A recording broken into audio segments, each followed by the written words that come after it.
Dear members, dear partners, thank you for joining us for this important session of our web launch. We, as you know, it's dedicated to the question of sanctions. There is already 18 packaging in use, and there is a number 19 in approach, let's say. There is already more than 20,000 sanctions against Russia from all from all sides. What is concerning us and what is make us very worried that we see that there is a lot of product in not dual use area, not technology area, which is also concerned. Our members start to have a problem with to import the needs components or spare parts for the production. And this is also what is made that is impact also the European producer of these components and the spare parts, because the other side of the world, Asian Americans from global south, as they call them today, they start to produce practically the same components, and this create a risk, at our opinion, for our members, for our Belgian companies, which is leading on the world market, that the production will be replaced not only in Russia, where this demand was created by the sanctions, but also all around the world. I will let the floor to Stefan, and Stefan will present our speaker. Please, Stefan. Okay, thanks, Oleg. I see a lot of interest for a topic which is a pity still high on the agenda of many of us. And I think today it's good to have a webinar because we also have a lot of people who are based in Belgium. For them it's interesting, and for the Belgian-Luxembourg companies about sanctions. But I'm a positive person and I remain positive. And today I'm very pleased that Michael de Boeck is here. He will present not only what the sanctions are meaning, but also what is still allowed. And I think it's very important for us to understand what is still permitted, or where you can get an authorization and things like that. So I think it's always we should look, how can we continue to do business? How can we do it in a not only professional, but also in a compliant and legal way? And that's very nice that we have, let's say, one of the top specialists who is willing for us to share his view. And he told me just that he will keep it practical, or at least not only theoretically. And I think it's good that at the end we will stop the recording, and then you have questions, specific questions, general questions, and we see if we can answer it. But I'm very happy to give the floor to Michael de Boeck, and I'm looking forward to your inputs and maybe some things I can take away also for our company. So thanks a lot. Wonderful. Thank you very much, Stefan. And and thank you very much, Oleg, also for inviting me here and this excellent introduction, which as always almost makes me blush. Thank you everyone, of course, for your interest in being here and listening to this topic. Of course, for me, this is a topic in which I work more or less every day. And so I'm quite happy and pleased to be able to share it with you. And I know that you are probably as passionate about it as I am as well. So just by way of introduction, so my name is Michael de Boeck. I am a partner in a law firm, which you can see here, of course, BOEX. If you have any questions, there will be the Q&A afterwards. If you are a bit apprehensive to ask your question in public, you may also scan this QR code. Those are my contact details, and you can just send me a message.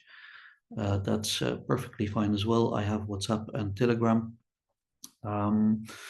And perhaps also one final very important mention is that what we will say here today, and I will share some slides, which you will also receive afterwards, I believe.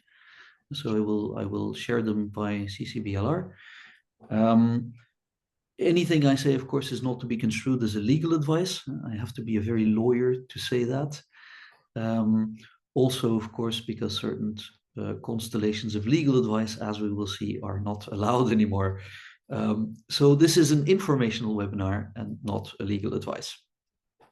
Voila. So that being said, I will share the slides, and you will have to bear with me one moment.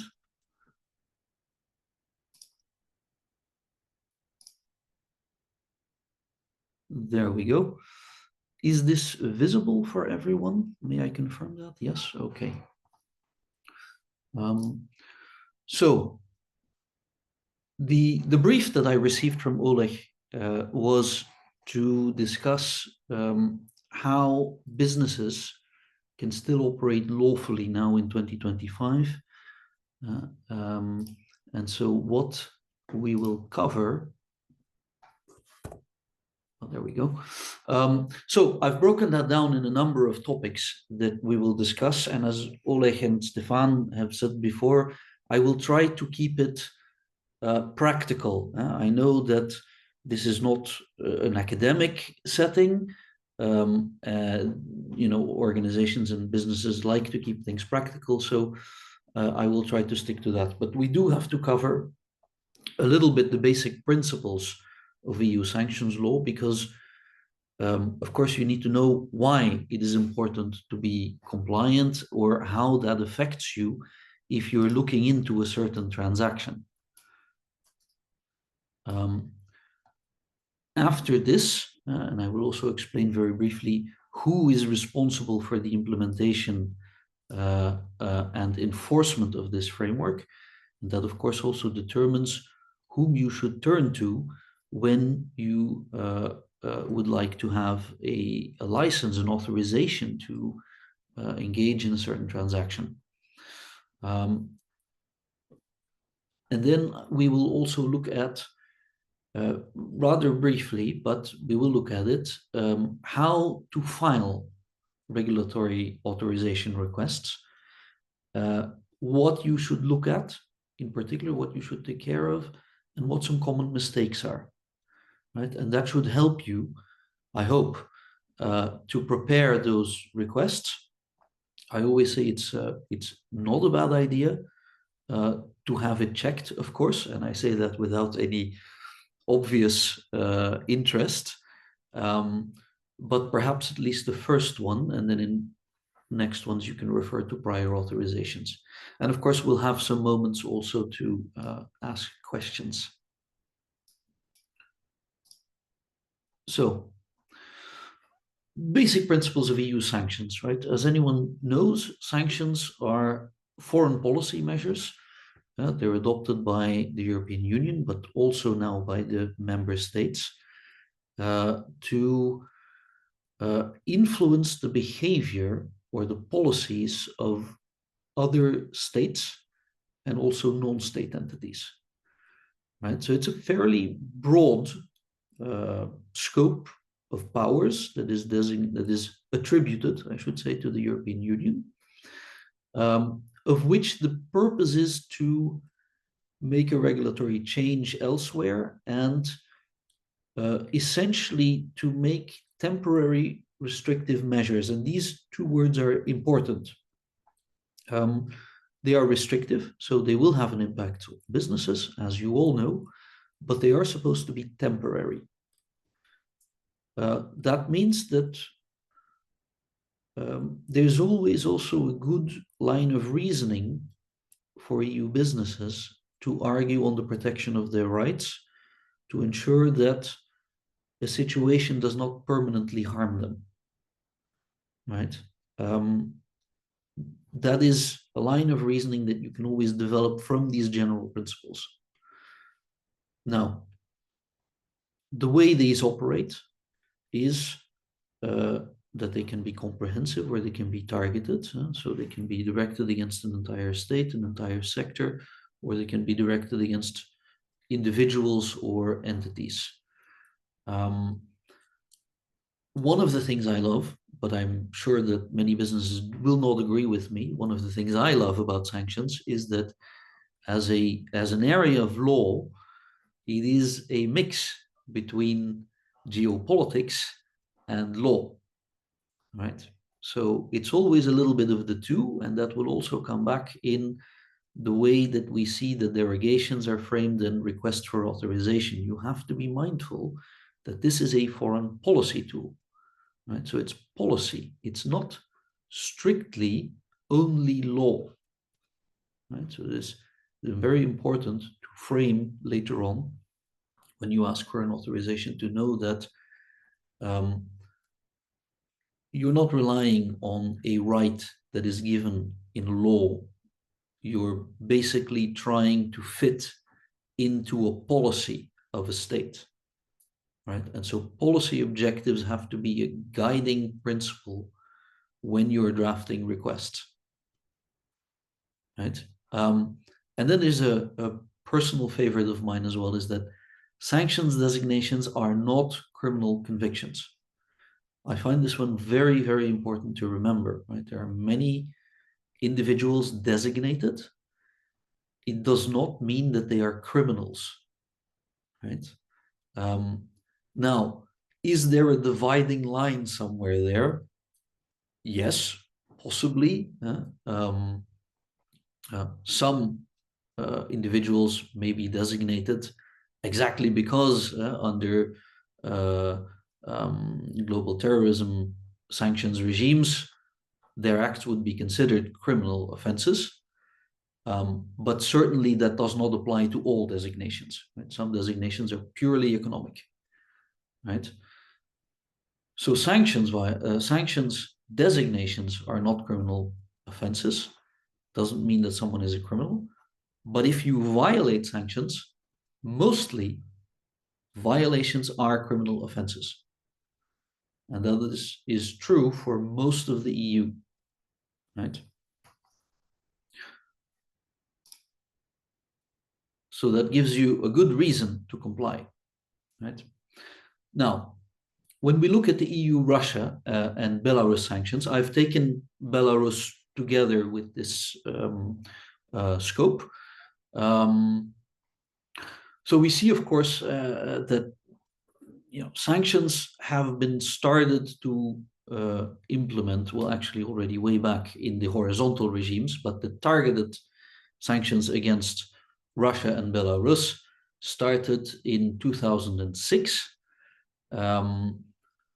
with the Belarus measures against President Lukashenko, and then against Russia mainly in 2014 with regard to the annexation of the Crimea. And of course, since 2022, I do not need to explain that there has been an explosion of sanctions restrictive measures on the basis of many, many different instruments. And so what we have seen in the past few years is that the regulatory framework through which sanctions are imposed has gotten very complicated. It's not just one regulation anymore. It is several regulations with different scopes, with different purposes, different geographical applications. And there are different regulations, for instance, that relate to specific occupied regions and goods originating from occupied regions. There are general restrictive measures which are called economic sanctions against Russian, that impact Russian economy, and that's generally Regulation 833 2014. And then there is the individual measures that are taken against individuals, and so those are the individual designations, right? And those are taken in mostly Regulation 269, but also CFSP decisions themselves. So it's not only all regulations, it's also the CFSP decisions of the Council itself. Now, I won't bore you with an explanation of how they fit together, that's a very complex division of competences of the EU. But if it has, and this is, I think, just the gist of it, is if it has an economic impact, it should also go into a regulation, which means that those regulations, by and large, are subject to judicial review, right? Some exceptions, but that's the general gist of it. Now, that means that at this moment, we are at the 18th sanctioned package. And as regards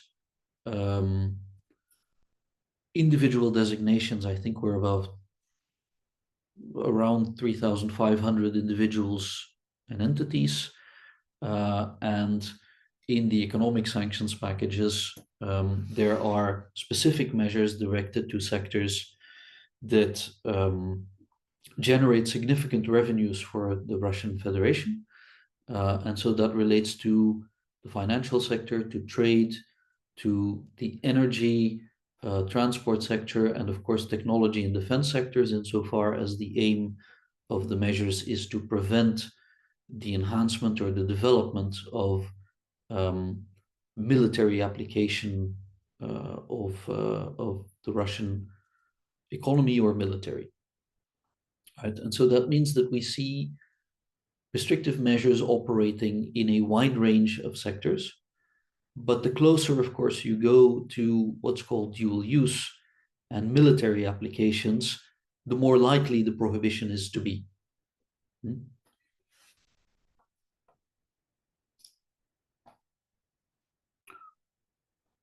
So I've mentioned before that we start speaking about targeted measures, right? Why is this important? Well,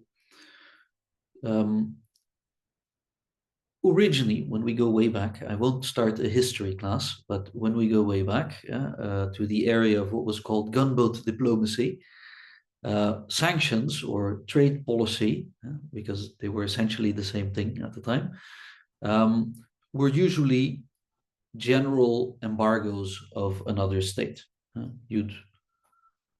If you have to, and there are examples of this, you would post some warships before the port of another state and simply block everything, port blockades. We have evolved a bit beyond that point now, to the extent that the idea is that we try to target our measures specifically to individuals, entities that have impact on the policy of the foreign state. Right? And the purpose, of course, is to try to get the policy change that is the general objective of sanctions measures without hurting as much as possible, or as little as possible, without hurting civilians in that region. But of course, also without cutting the knife too deep into our own EU operators, right? There's and I should be careful now to attribute certain wordings because this is recorded. Not too long ago, I was at a conference where some very eloquent, intelligent people from the Council and the Commission were speaking. And one of them was saying, well, when businesses come to me to complain that it's getting very difficult and it's hurting them, and maybe hurting them disproportionately to the effect that we see in Russia, I always tell them that the operation of sanctions requires a sacrifice.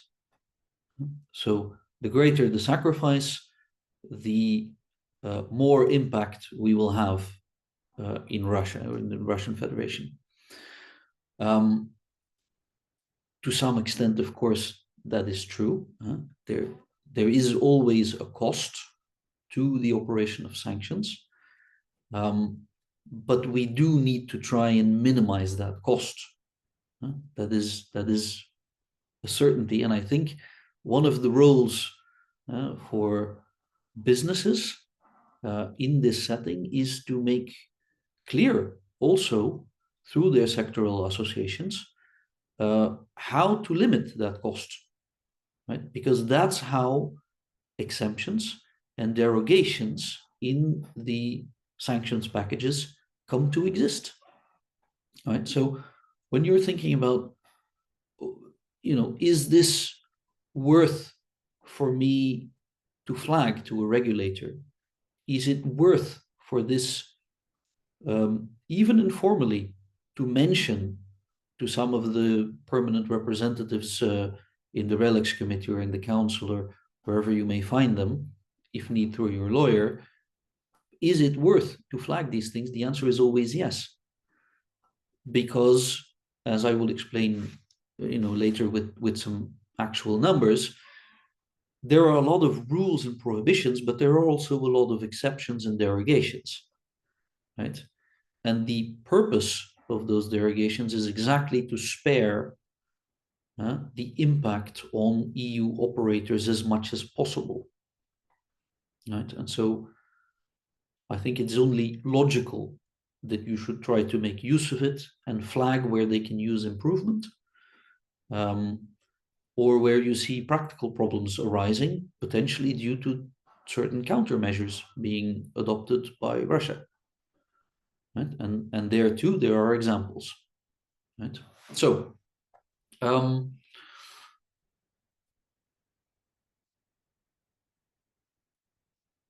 okay. One big distinction I want to make still is financial sanctions and economic sanctions. They're two different things. Of course, the prohibition gives you the same obligations to comply with it, but financial sanctions are mainly measures that target the assets of specifically designated individuals and for which EU operators have an obligation to freeze those assets. So anytime you have money coming in, right, and I say this in a very generalized way, but anytime you have money coming in from an EU operator, from a Russian operator, or through a Russian operator, or of which you know that it originates from Russian operators or Russian economy in general, that should be a red flag for you to stop and consider, what do I do with this money?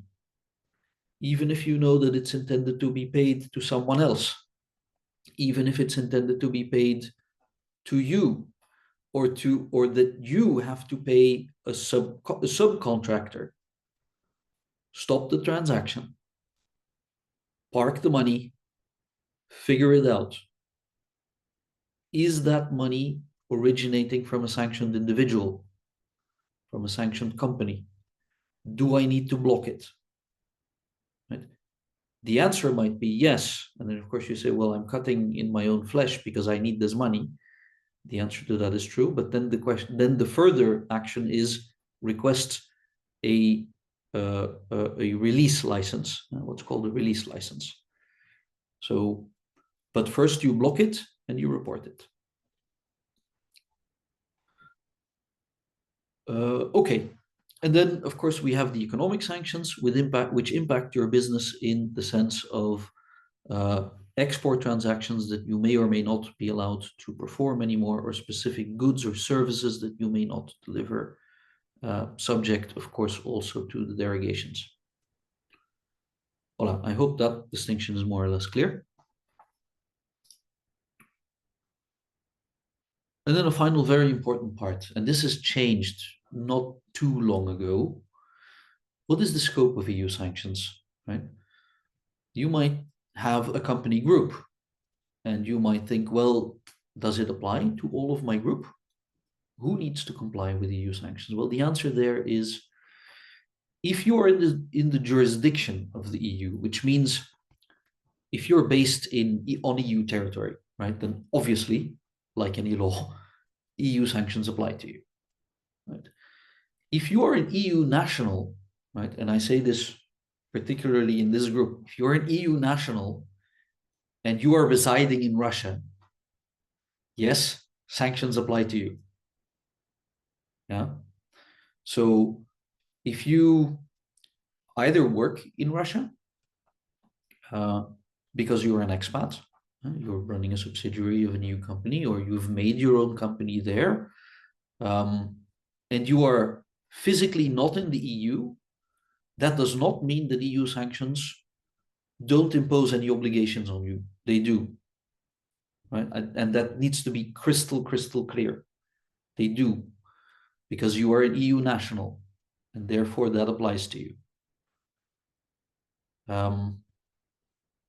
Also, if you're in Venezuela, by the way, right? Not only if you're in Russia, also if you're in Venezuela, or if you're in the Costa Brava in Spain, enjoying a holiday and doing some business calls, yes, they apply to you because you are an EU national.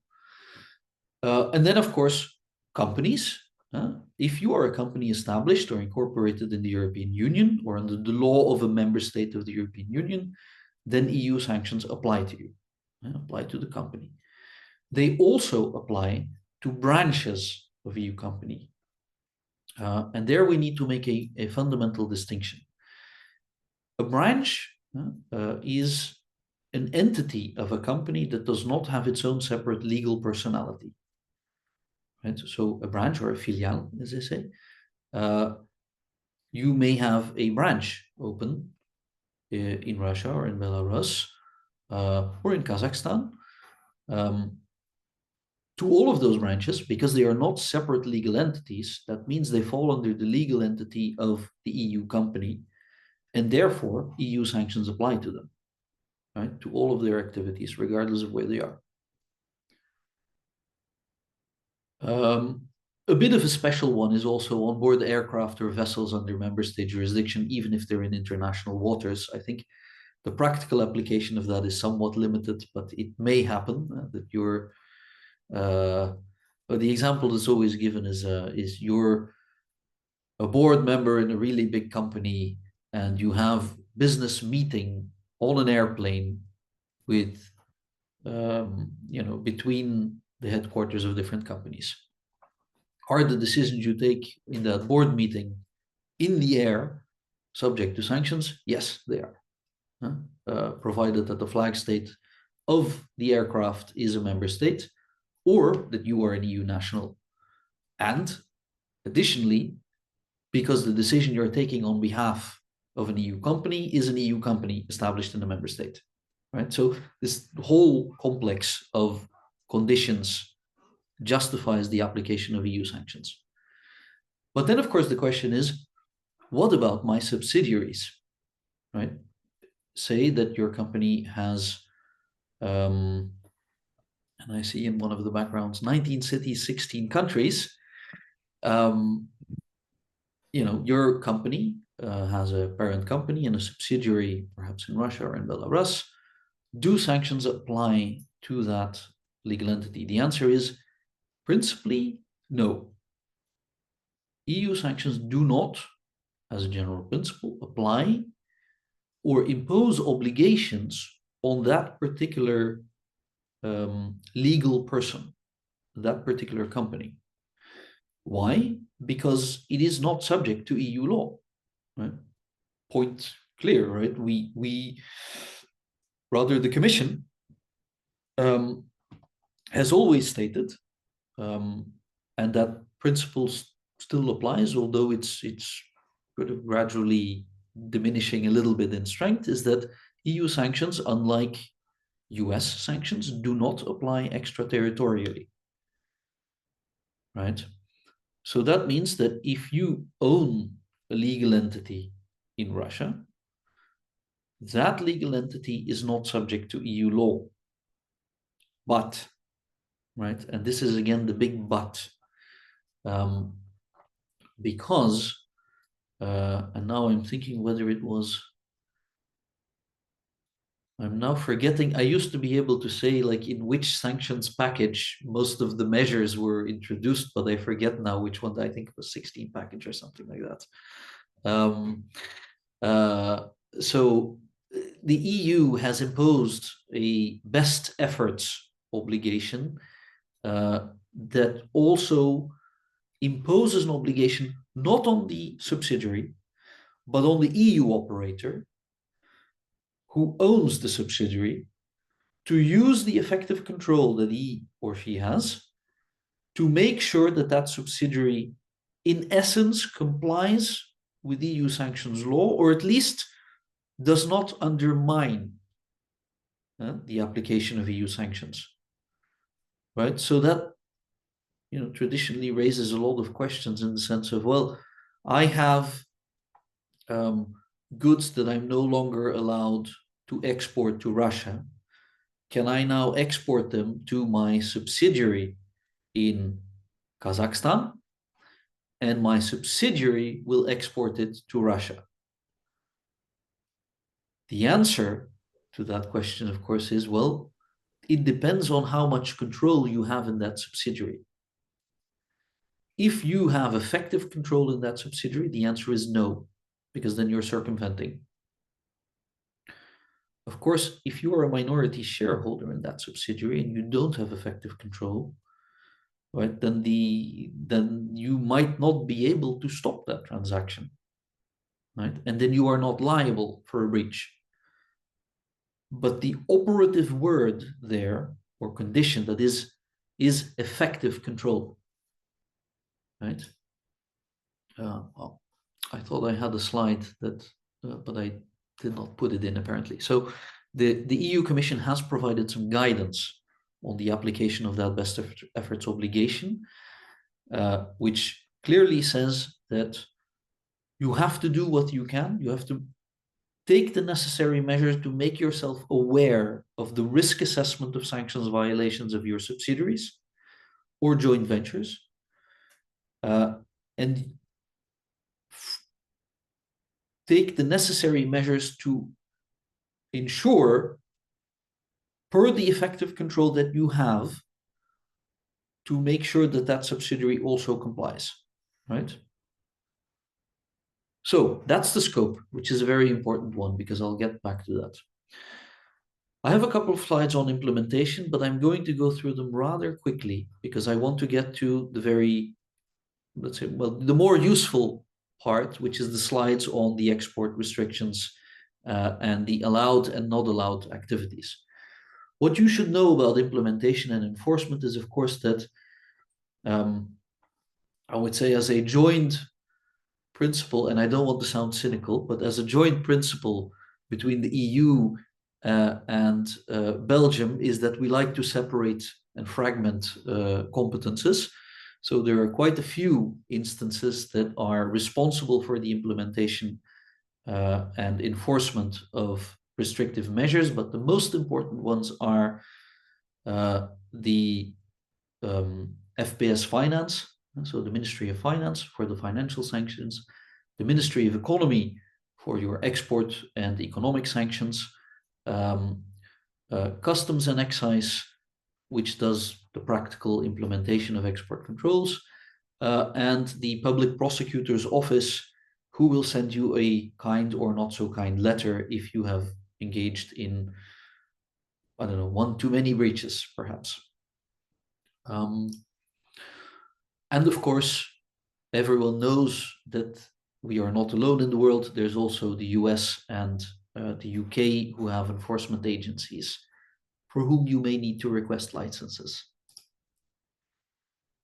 What happens if you have a breach? You may be liable for administrative fines, and they are quite steep, from 2,000 to 20 million euros, or criminal penalties, right? So you have criminal liability, and in Belgium, criminal liability attaches to the company, but also to the director, right? So the director is personally criminally liable for breaches. Is this exercised? Is this, is this a scare tactic, or is it actually exercised? Well, I can tell you for a fact, there have already been a couple of directors in companies, Belgian companies, that have been sentenced to prison time. Not in the context of the Russia sanctions, but in the context of Iran sanctions. So this is actually exercised, right? Be careful with this. Note that this will change. in the future. There is an EU directive that will apply and that will increase the maximum range of the penalties based on total revenue. But we have not implemented it yet. It was supposed to be already implemented by 20 May of this year. But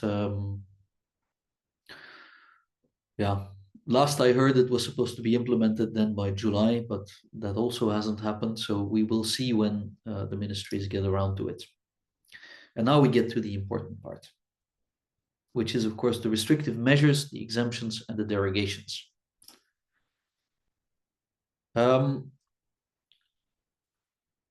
When you look at the economic sanctions, to figure out an idea of what is allowed and what is not allowed, the range of prohibitions is huge, right? And I've divided it up in finance, services, trade, and goods. And then a new one since the 18th package is an any transaction ban, which means you can't even call them, right?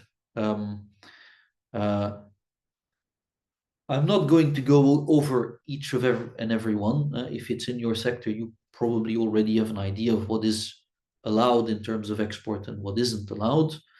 But I want to show it with respect to a picture. A picture always says more than 1,000 words, something like that. So this is a typical situation of a company group operating, and I should say operating lawfully in Russia. And I'll get to the next slide, which is operating lawfully to Russia, right? This is the situation where we envisage a company group with a parent company that has either a branch or a subsidiary in Russia, right? What are the problems, or where do you hit export restrictions? Well, the typical one first is management services from the parent company to the subsidiaries or the branches, right? Management services is a service that is subject to prohibitions in Article 5N of the Economic Sanctions Regulation, which means that you can no longer provide those to legal entities established in Russia or to entities, the government of Russia, or publicly owned entities in Russia. But there are exceptions and there are derogations, right? If you still have management consulting, activities of a manager or a company that provides management services to your subsidiary, know that you need to get a license. This changed, I think, in the also 16 package thereabouts. It used to be an exemption. You did not have to request a license. And so many companies didn't do it. Now that changed. Now you need to get a license. So if you're still providing management services and you haven't done it yet, make sure you file for an authorization to cover your services. And of course, ask to retroactively regularize any period that you may not have had an authorization. The second is any services that other companies in the group deliver to the subsidiary, intra-group services, right? And that can be a wide range of accounting, sales platforms, ERPs, CRM, all kinds of software provisionment, cloud services, access to a server, right? Those are all services you are providing to companies established in Russia and that are subject to a licensing requirement now, right? Trade finance. And that includes, by the way, treasury companies in a group, right? So some groups have their own treasury company that provides loans, credit facilities, or even just invoicing, centralized invoicing, etc., those kind of things. Even, and this is one that's sometimes missed, even payment facilities in the sense of delays on payments, right, could be considered a credit facility, which is a service, right? So you need to get a license. So make sure, and this is sort of for, you know, companies with somewhat of a group and a volume of companies. Make it a work for compliance to document your intra-group procedures. If that hasn't already happened, mostly most companies will have some sort of processes on that, but have them authorized, right? Use those to, in the context of a license authorization, to license your intra-group services. Most companies, if they're not self-insuring, they may also have insurance provided by banks. Of course, banks will no longer provide insurance for companies' activities in Russia, but you can in fact get an authorization for that. So if you can convince your bank, which is a big if, but you can get an authorization to still have an insurance there. Now, your activity or the one of your subsidiary obviously is still active in the Russian market, and it may still perform activities there. What you should be mindful of is know the customers. And this is in the assumption that you have control, right? I will assume now that we have control. That applies for certainty if you have 50% or more of the shares, right? Because then you are, you know, then you have control over the company. But don't get lodged on this 50%. It can be less, right? Because remember that it's about effective control. If you have 25%, you may be able to block certain decisions, and you may need to exercise that veto right or that minority blocking share to make sure that that subsidiary is not doing something that might be considered a violation, right? So, but if you have 50% or more, that company is active, what do you pay attention to? Don't sell to sanctioned entities. Don't advertise, sometimes that's forgotten. Don't advertise in the prohibited media. There are about 38 designated media outlets which have been designated due to propaganda constraints. Don't transact with designated Russian banks. That doesn't mean all banks. It means only the designated banks, right? Or those that are subject to the any transaction ban. And of course, don't engage in circumvention or of the prohibitions, right? Don't actively organize that. If you're considering mergers and acquisitions, know that there are limitations on new acquisitions that you can perform or increasing shareholdings in certain sectors, right? And that's energy, the extractive sectors. I believe I failed to mention finance as well. And then any projects that are sponsored or organized by the Russian Development Bank and a number of other public development institutions, right? So don't engage with those projects unless, of course, you have an authorization. Voilà. So that's a bit in a nutshell what you need to pay attention to in general. Now, Michael, we have 15 minutes left, so we also need to have some questions and answers. I'll wrap up this in 5 minutes or less even. I'm aware the time is flying. So with regard to operating lawfully to Russia, so that means from the EU to Russia, right? Those are export transactions, goods and services that you send from the EU to Russia. There are now 144 rules with export restrictions, prohibitions, referencing lists of CN codes in 51 annexes, and 88 exemptions and 89 derogation grounds, right? So it's becoming very difficult to say in very general way what is allowed and what isn't allowed, right? That's the importance of your risk matrix, of your risk assessment in your compliance program.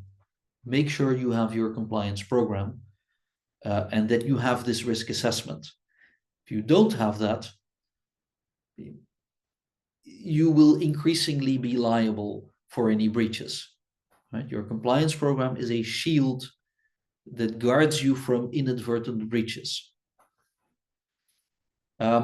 Most of these goods on export restriction relate to military applications or goods that enhance the industrial capacity, right? And there are derogations possible. Most of them relate to prior contracts, medical, humanitarian exports, environmental emergencies, goods that are required for food production, or that have clearly civil use for personal use. Right? Now the derogations, and this is important, there's exemptions and there's derogations. The exemptions apply standard, right? You don't need to get a license. You should consider if you want to report it, just to be on the safe side. The derogation provisions always come with conditions, and those conditions are proper to the derogation in play, right? So they're always tailored, and there's always discretion by member state national competent authorities. The conditions are not always expressly stated, and they may differ between the national competent authorities of different member states. Right, so we want to make it a good, this is an example, but it's not very interesting. Sometimes there are conditions in the regulation itself. Sometimes you will also need to consider the conditions that have been set out by the national competent authorities, and mostly you have to do both, right? Because it always says, may under such conditions as it deems appropriate. Now, if you want to request a regulatory license, as a practical guidance, of course, look for the text in the regulation. Follow the conditions that are set out there, right? They're always fairly reasonably clearly set out, right? Additionally, tick the box to demonstrate that it's civil use. It's not military use, and it may not have military end use. Right? Even if that's not an express requirement, put it in, right? Make sure the ask at the end of the request is clear. And sometimes forgotten also, if you need intermediaries to do something to affect the transaction, get that licensed as well. So any ancillary or necessary incidental actions by intermediaries, right? Think about your correspondent banks. Otherwise, they will also say, I need a license. Now, what are the common mistakes? Because of the fragmentation of the national competent authorities, filing at the wrong competent authority, not having looked at the language requirements for a filing request, right? In Belgium, that's also an important one. But sometimes there are also requirements relating to the translation of exhibits that you may want to submit. Don't forget those. File timely. There's a wide variety of processing time, not including crucial evidence, right? And when does that happen? Mostly when you forget that there's cumulative application. It's not because a good falls under one particular provision in the regulation that it may not also fall under a different one. And then you will have to license cumulatively, right? And so if you forget that, you may argue in favor of one provision and then forget that there are other conditions in different provisions that apply, right? So, and that's also one of the reasons that you may get it back from the NCA. And then, of course, you want to follow up promptly if they have any questions, because depending on how overburdened they are, you know, that may relegate your application or your request back to the bottom of the pile. I'll stop there so that we still have questions. Apologies for going a bit over time. Well, thank you very much for the very precise description. Maybe Stefan, maybe you can play the moderator for the Q&A. For sure. If somebody has a question, they can raise their hand or just put on the mic or put in the chat. But I've already, I think, 2 questions. One, I hope with a short answer, and one maybe a bit more long. A 100% Russian company, a Russian-owned company, if their EU national is working, is then sanctions apply to this company? Sanctions do not apply to that company, but they do apply to the EU national, right?